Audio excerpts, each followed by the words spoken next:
আসসালামু আলাইকুম বন্ধুরা, সবাই কেমন আছেন? দেখেন আমাদের এখানে বন্যা চলে এসেছে, বৃষ্টির পানিতে ধানগুলো ডুবে যাইতেছে। তো সবাই তড়িঘড়ি করে কাটার চেষ্টা করতেছে। অনেক পানি হয়ে গেছে, ভিয়ার মধ্যে 1 হাঁটু পানি হয়ে গেছে। তো এখন সবাই কাটতেছে, দেখছেন? পাশের লোক কাটছে, অনেকে কাটে নাই, অনেকে কাটছে। তো তড়িঘড়ি করে ধানগুলো কাটতেছে, কি পরিমাণ কষ্ট হইতেছে দেখছেন? লোকগুলা পানির মধ্যে ডুবে ডুবে কাটে। এবার বছরটা এত খারাপ যে মানে ধান পাকা শুরু করতেই বন্যা শুরু হয়ে গেছে।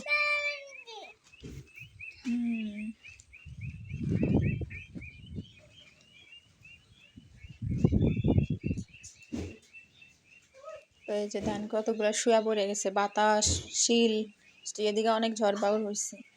তো ধানগুলা একেবারে মাটির সাথে মিশে গেছে, কতগুলো দাঁড়ায় আছে, কতগুলো গেছে।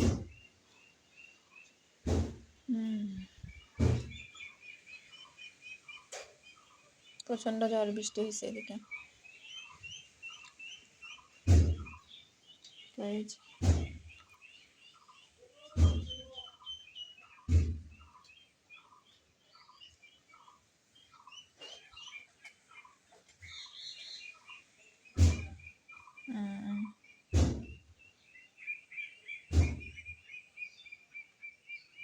এই যে পানির মধ্যে হাঁসগুলো বেড়াইতেছে, মানে নতুন পানি পাইয়া হাসছে, সেই খুশি হয়ে গেছে, আমার দৌড়ি ফালাফালি করে বেড়ে বেড়াইতেছে।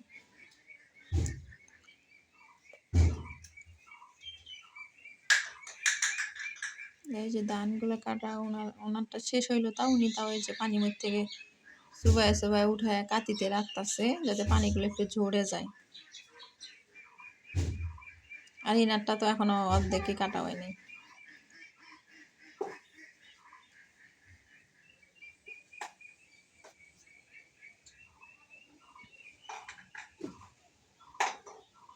এই দেন কলা গাছ, আকাশ মেঘলা মেঘলা, মনে হয় কখন বৃষ্টি হয়। এই যে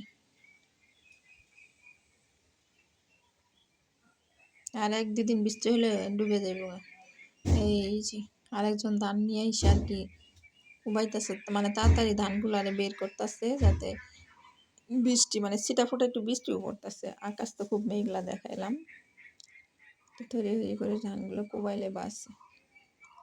তো আসলে কৃষিকাজ এখন মানে এবছরটা এতটা যে শুরুতেই মানুষের একটু কষ্ট করে দিছে। তো আল্লাহর উপর তো কেউ হাত পাইতে পারে না।